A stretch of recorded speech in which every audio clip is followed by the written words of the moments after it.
पहले बात करते हैं क्योंकि हमने फ्रेश रिकॉर्ड हाई जड़े हैं कोटक एएमसी के MD and CEO Nilesh Shah से। नीलेश भाई गुड मॉर्निंग, बहुत बहुत मुबारक आपको ऑल टाइम हाई की। और ये मुबारकबाद मैं इसलिए दे रहा हूँ क्योंकि आज आप बहुत खुश होंगे क्योंकि ये ऑल टाइम हाईज जो लगे हैं ये पूरी के पूरे हमारे रिटेल के पैसे के दम पर लगे हैं। एफआईआई ने तो बीच में छोड़ दिया था बाजार को, रिटेल ने पकड़ के रखा और एसआईपीज कंटिन्यू की, लमसम में खरीदा, लगातार रिकॉर्ड पैसा स्टॉक मार्केट में आता गया, किसी भी लेवल पर वो पैसा गया नहीं बाहर और ये आज शायद उस विश्वास की जीत है।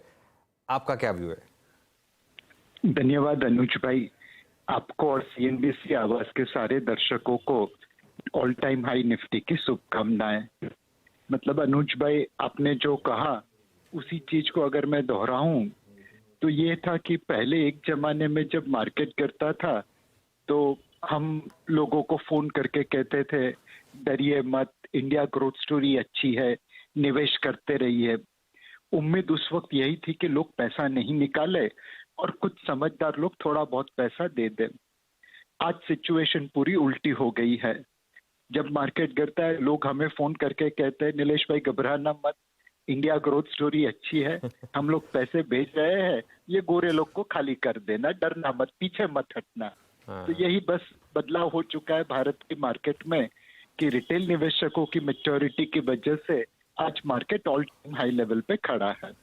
बिल्कुल, इनफैक्ट ये तो आपका नीलेश भाई काफ़ी टाइम से व्यू रहा है। मुझे याद है ये आपने 2008 के पीक के टाइम पे कहा था कि आपका एक सपना है कि जो पूरी ओनरशिप हमने एफआईआईज को दे दी है वो धीरे धीरे करके एक इंडिया में वापस आ सके। इस समय ऑब्वियसली जो रिटेल होल्डिंग है इक्विटीज़ की वो ऑल टाइम हाई पर है, लेकिन यहाँ से भी आपको लग रहा है कि ये ट्रेंड सिर्फ ऊपर ही जाएगा। और मैं कुछ दिनों पहले रिदम से बात कर रहा था, वो कह रहे थे कि इंडिया का 401k मोमेंट आ चुका है जिसमें उस जो डोमेस्टिक पैसा यूएस में जब इक्विटीज़ में लगना शुरू हुआ था तो वहाँ बड़ी बुल मार्केट आई थी। क्या ये एक बड़ी बुल मार्केट की अभी भी हम नेसेंट फेज में या थोड़े से अर्ली फेजेस में ही है? हाँ, ऑब्वियसली बीच बीच में मार्केट में करेक्शन आते रहेंगे, वो हम सब जानते हैं, लेकिन क्या मल्टी ईयर बुल मार्केट के अभी भी हम अर्ली फेजेस में हैं? तो इस चीज के लिए अनुज भाई हमें 3 चीजों का काम करना पड़ेगा।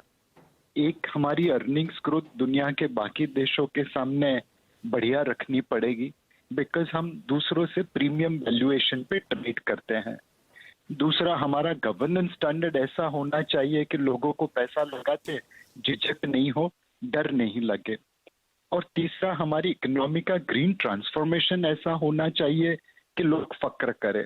अगर हमने ये 3G डिलीवर कर दिया, जो मेरी उम्मीद है कि हम जरूर डिलीवर करेंगे, ग्रोथ, गवर्नेंस एंड ग्रीन, तो ये लॉन्ग टर्म बुल मार्केट है। टीजी की यहाँ पे शुरुआत है, उतार चढ़ाव आते रहेंगे, बट हर correction will provide great opportunity to invest. तो नीलेश भाई, एक मार्केट को जो लीड किया है वो क्लियरली ऑटो सेक्टर ने लीड किया है। मुझे याद है आपने इसी प्लेटफॉर्म पर 1.5 साल पहले कहा था कि यहाँ पर बहुत वैल्यूएशन में कंफर्ट है, इतना वैल्यूएशन कंफर्ट शायद होगा नहीं। अब ऑब्वियसली डर लग रहा है कि शायद ये स्टॉक कहीं अब ओवर वैल्यूड ना हो गए हों। और एफएमसीजी बेसिकली जो डोमेस्टिक इकोनॉमी फेसिंग स्टॉक्स है उन्होंने लीड किया है मार्केट को। क्या लीडरशिप यही रहेगी?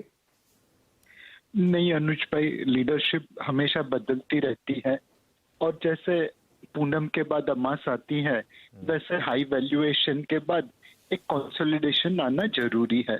मुझे लगता है यहाँ से फार्मा और हेल्थ केयर सेक्टर अच्छा कर सकते हैं। पिछले कुछ सालों से उन्होंने बहुत अच्छा रिटर्न नहीं दिया है। यूएस में जो मेडिसिन स्टॉक्स है वो काफी कम लेवल पे चल रहे हैं और जो जेनेरिक प्राइसिंग है वो काफी कम हो चुकी है।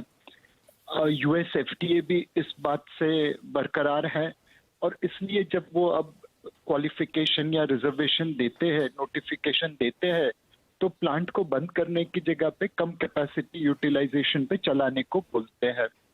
तो ये सारी चीजों को मद्देनजर रखे तो मुझे लगता है कि डोमेस्टिक फार्मा सेल्स बढ़ेगा, ग्लोबल फार्मा सेल्स बढ़ेगा एंड मोस्ट इम्पोर्टेंटली ज्यादा मार्जिन पे, ज्यादा प्रॉफिट पे बढ़ेगा।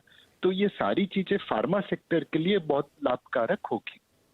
बिल्कुल। और फार्मा शेयर अभी भी खैर एक्चुअली एक 10 दिन की रैली के बावजूद टेक्निकली इसने काफ़ी अंडर परफॉर्म किया है, तो शायद यहाँ पर थोड़ी स्पेस होगी।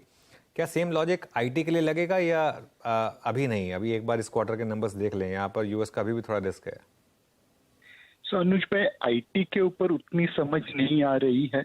अनसर्टेनिटी का माहौल काफी है। अगर ग्लोबल इकोनॉमी में ब्याज की दरों बढ़ने की वजह से एक स्लो डाउन, एक सबड्यूडनेस आती है, तो अनडाउटेबली हमारी आईटी कंपनीज के सेल्स या ग्रोथ में इम्पैक्ट होगा।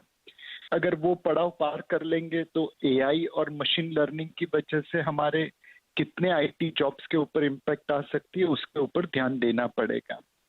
तीसरी चीज है कि बहुत सारी मल्टीनेशनल आईटी कंपनीज में रिक्रूटमेंट काफी स्लो हो रहा है और किस जगह पे तो नेगेटिव ग्रोथ भी दिखने को मिल रहा है। तो ये सारी चीजों को जमा करके देखे तो आज आईटी क्षेत्र, स्पेशली लार्ज कैप आईटी के वैल्यूएशन बहुत अच्छे हैं, अट्रैक्टिव है, बट उतना कॉन्फिडेंस नहीं आ रहा है कि आने वाले 3-6 महीने में क्या होगा। मेरे हिसाब से यहाँ पे एक एवरेजिंग की तकनीक चलानी चाहिए। अनसर्टेनिटी प्राइस में भी रिफ्लेक्ट हो रही है, तो मेनली 25-30-40% एवरेज करना चालू कर दे और बाकी 60% रिजल्ट के बाद कमेंट्री देखने के बाद कॉल ले सकते हैं कि इस पे निवेश करे कि नहीं। मेरे हिसाब से ये एक गिरती हुई छुरी को पकड़ने जैसा है। थोड़ा बहुत खून जरूर निकलेगा, but that blood will be worth it. Nilesh भाई, बहुत बहुत शुक्रिया जुड़ने के लिए, और आपको फिर से ऑल टाइम हाईस की मुबारकबाद। धन्यवाद अनुज भाई। चलिए, तो ये